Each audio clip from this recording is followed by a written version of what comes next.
Hello friends, അപ്പോൾ നമുക്ക് ഞാൻ വരച്ച പടത്തിന് കളർ അടിച്ചാലോ? നമുക്ക് വീഡിയോയിലേക്ക് പോവാം. അപ്പം നമുക്ക് ആദ്യം റെഡ് കളറും വൈറ്റ് കളറും മിക്സ് ചെയ്ത് വേണം അടിക്കാൻ. അപ്പം ഞാനത് മിക്സ് ചെയ്ത് വെച്ചിട്ടുണ്ട്. അത് ഇനി നമുക്ക് അടിക്കാം.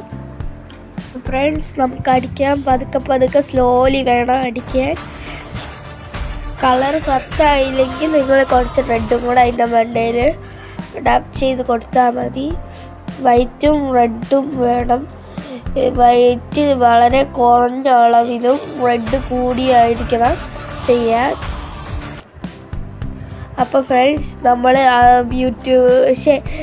ഞാൻ വരച്ച പടത്തിൻ്റെ ഏകദേശം കളർ അടിച്ചിട്ടുണ്ട്. ഇനി ചിഹ്നം വരച്ചതിൻ്റെ ഇതിൽ കളർ അടിക്കാം. ഓക്കെ, അപ്പോൾ നമുക്ക് അതും കൂടെ കളർ അടിക്കാം. അതിന് നമ്മൾ ബ്ലൂ കളറാണ് വേണ്ടത്.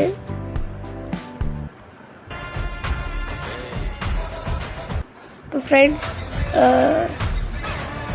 നമുക്ക് ഇതിനടിക്കാൻ വേണ്ടിയിട്ട് ഈ ബ്ലൂ കളറാണ് വേണ്ടത്. അപ്പം നമുക്ക് അത് അടിക്കാം. ഓക്കെ,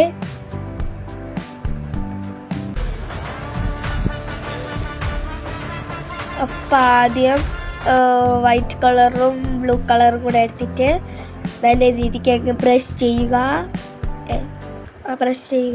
അപ്പോൾ നമ്മൾ അടിച്ച് കിട്ടിയിട്ടുണ്ട്. ഫുൾ നമ്മൾ ലുക്ക് അടിച്ച് കിട്ടിയിട്ടുണ്ട്. ഇത് നല്ല രസമാണ്. ഈ വീഡിയോ ഇഷ്ടപ്പെട്ടാൽ ലൈക്ക് ചെയ്യാനും ഷെയർ ചെയ്യാനും സബ്സ്ക്രൈബ് ചെയ്യാനും എല്ലാവരും മറക്കല്ലേ. ബൈ.